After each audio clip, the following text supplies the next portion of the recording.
O desejado de todas as nações. Capítulo 83. A viagem para Emaús. Ao entardecer do dia da ressurreição, 2 dos discípulos se achavam no caminho de Emaús, pequena aldeia a cerca de 12 quilômetros de Jerusalém. Esses discípulos não haviam desempenhado papel saliente na obra de Cristo, mas eram crentes fervorosos nele.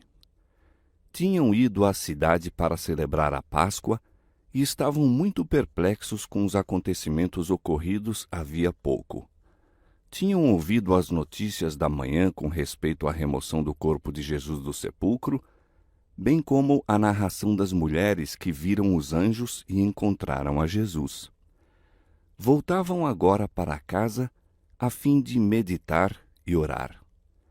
Seguiam tristemente o caminho ao crepúsculo, falando sobre as cenas do julgamento e da crucifixão. Nunca dantes se haviam sentido tão desalentados.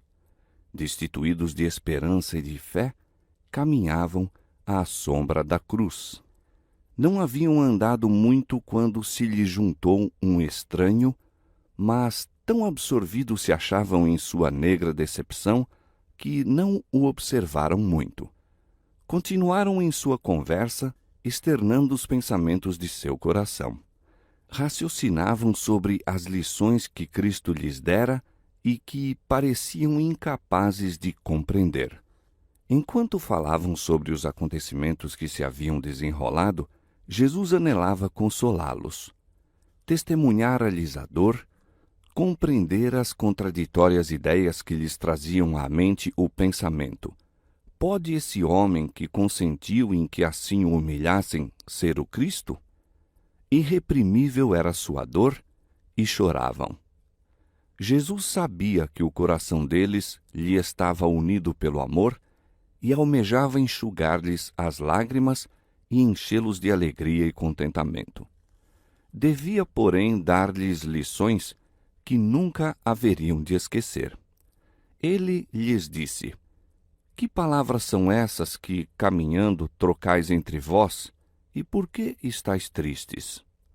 E respondendo um cujo nome era Cleopas, disse: És tu só peregrino em Jerusalém, e não sabes as coisas que nela têm sucedido nestes dias?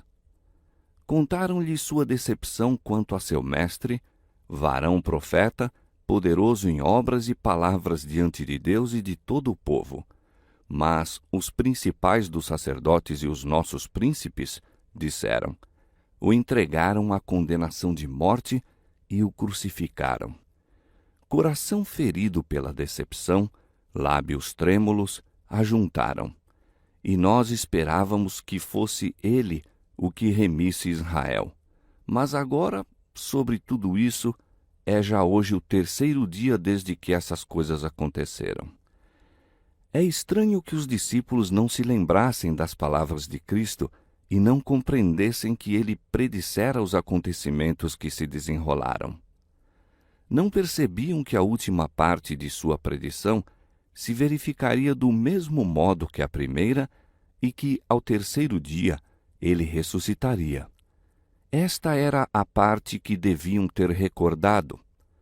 Os sacerdotes e os príncipes não o esqueceram. No dia depois da preparação, reuniram-se os príncipes dos sacerdotes e os fariseus em casa de Pilatos, dizendo: Senhor, lembramo-nos de que aquele enganador, vivendo ainda, disse: Depois de 3 dias ressuscitarei. Mas os discípulos não lembraram essas palavras. E ele lhes disse: Ó nécios, e tardos de coração para crer tudo o que os profetas disseram. Porventura não convinha que o Cristo padecesse estas coisas e entrasse na sua glória? Os discípulos cogitavam quem poderia ser esse estranho que lhes penetrava a alma e falava com tal calor, ternura e simpatia, e ao mesmo tempo com tanta esperança. Pela primeira vez depois de Cristo haver sido entregue, começaram a sentir-se esperançosos.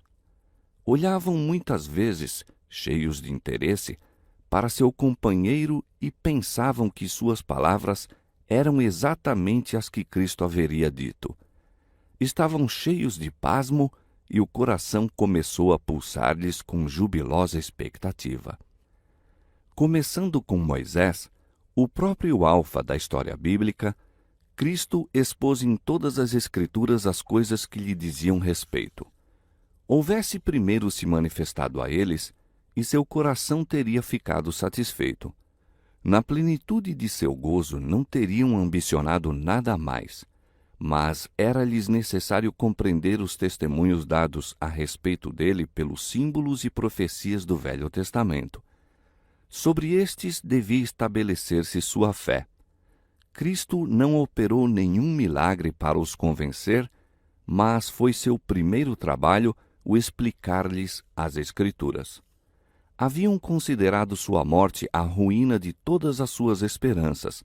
Agora, ele lhes mostrou pelos profetas que ali se achava a mais vigorosa prova de sua fé. Ensinando esses discípulos, mostrou Jesus a importância do Velho Testamento como testemunha de sua missão. Muitos professos cristãos desprezam hoje aquela porção das Escrituras, pretendendo não ter mais utilidade. Não é isto, porém, ensino de Cristo. Tão alto o estimava que disse certa vez: se não ouvem a Moisés e aos profetas, tão pouco acreditarão, ainda que algum dos mortos ressuscite. É a voz de Cristo que fala através dos patriarcas e profetas desde os tempos de Adão até as cenas finais deste mundo. O Salvador é tão claramente revelado no Velho Testamento como no Novo. É a luz do passado profético que apresenta a vida de Cristo e os ensinos do Novo Testamento de maneira clara e bela. Os milagres de Cristo são uma prova de sua divindade, mas uma prova mais forte ainda de que ele é o Redentor do mundo encontra-se comparando as profecias do Velho Testamento com a história do Novo. Com provas tiradas da profecia, deu Cristo aos discípulos uma ideia correta do que ele devia ser na humanidade. A expectativa deles, de um Messias que devia tomar seu trono e o régio poder segundo os desejos dos homens, os desorientara. Isso interferia com a devida apreensão de sua descida da mais elevada à mais baixa posição que se podia ocupar. Cristo desejava que as ideias de seus discípulos fossem puras e verdadeiras em todos os sentidos. Deviam compreender tanto quanto possível o que se relacionava com o cálice do sofrimento que lhe fora aquinhoado. Mostrou-lhes que o tremendo conflito que ainda não podiam compreender era o cumprimento do concerto feito antes de serem postos os fundamentos do mundo. Cristo devia morrer, como deve morrer todo transgressor da lei, se continuar em pecado. Tudo isso devia ocorrer, mas não devia terminar em derrota, e sim numa gloriosa e eterna vitória. Jesus lhes disse que cumpria envidar todo esforço para salvar o mundo do pecado. Seus seguidores deviam viver como ele viveu e trabalhar como ele trabalhou, com intenso, perseverante esforço. Assim discursou Jesus para os discípulos, abrindo-lhes a mente para compreenderem as Escrituras. Os discípulos estavam fatigados, mas a conversação não esmoreceu. Palavras de vida e segurança caíam dos lábios do Salvador, mas ainda os olhos deles estavam fechados. Ao falar-lhes da ruína de Jerusalém, olharam com lágrimas para a condenada cidade. Mal suspeitavam ainda, no entanto, quem era seu companheiro de viagem. Não pensavam que o objeto de sua conversação ia ali, caminhando ao lado deles, pois Cristo se referia a si mesmo como se fosse outra pessoa. Pensavam que era um dos que tinham ido assistir à grande festa e regressava agora para casa. Jesus andava tão cautelosamente como eles sobre as rudes pedras, parando de quando em quando com eles para descansar um pouco. Assim prosseguiam pela montanhosa estrada, ao passo que aquele que em breve tomaria seu lugar à direita de Deus e que podia dizer: é-me dado todo o poder no céu e na terra, caminhava ao seu lado. Enquanto andavam, o sol baixara e, antes de os viajantes chegarem a seu destino, já os trabalhadores nos campos haviam deixado o labor. Quando os discípulos estavam para entrar em casa, o estranho pareceu como se fosse continuar a viagem. Mas os discípulos sentiram-se atraídos para ele. Desejavam ouvi-lo mais. Fica conosco, disseram. Ele não parecia disposto a aceitar-lhes o convite, mas insistiram, dizendo: já é tarde e já declinou o dia.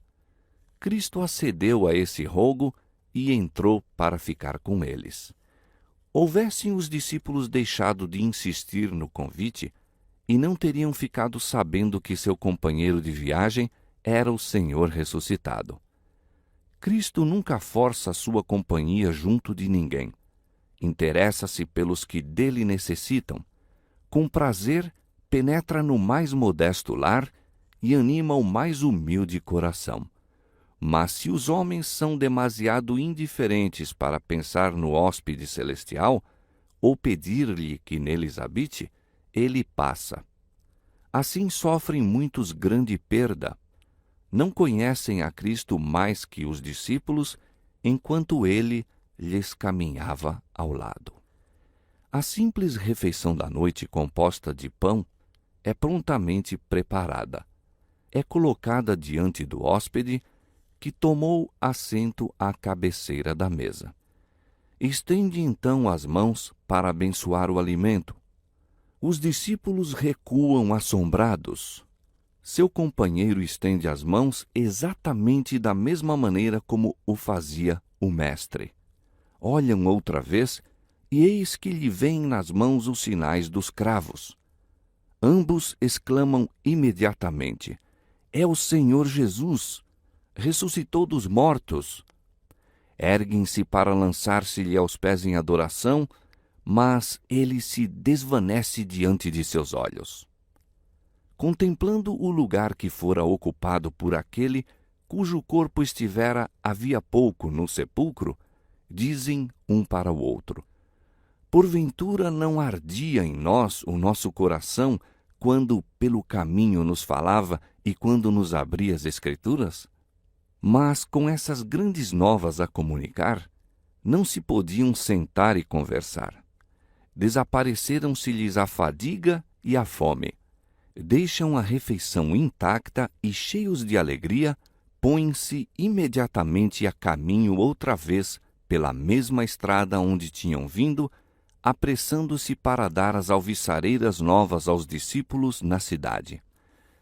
Em alguns lugares o caminho não é seguro, mas sobem pelas partes íngremes, escorregando na lisura das rochas. Não veem, não sabem que estão sendo protegidos por aquele que com eles viajara pelo mesmo caminho. Tendo na mão o cajado de peregrino, avançam sempre, desejando ir mais depressa do que ousam fazê-lo. Perdem o trilho, mas tornam a encontrá-lo. Correndo aqui, tropeçando acolá, vão sempre para a frente, tendo bem próximo ao lado, por todo o caminho, o invisível companheiro. A noite é escura, mas resplandece sobre eles o sol da justiça. Salta-lhes de gozo o coração. Parecem estar em um mundo novo. Cristo é um Salvador vivo, não mais o pranteiam como morto. Cristo ressurgiu, repetem uma e muitas vezes. Esta é a mensagem que vão levar aos outros contristados. Necessitam contar-lhes a maravilhosa história do caminho de Emaús. Precisam dizer-lhes quem se lhes uniu no caminho. Levam consigo a maior de todas as mensagens anunciadas ao mundo, uma mensagem de boas novas, de que dependem as esperanças da raça humana para o tempo e a eternidade.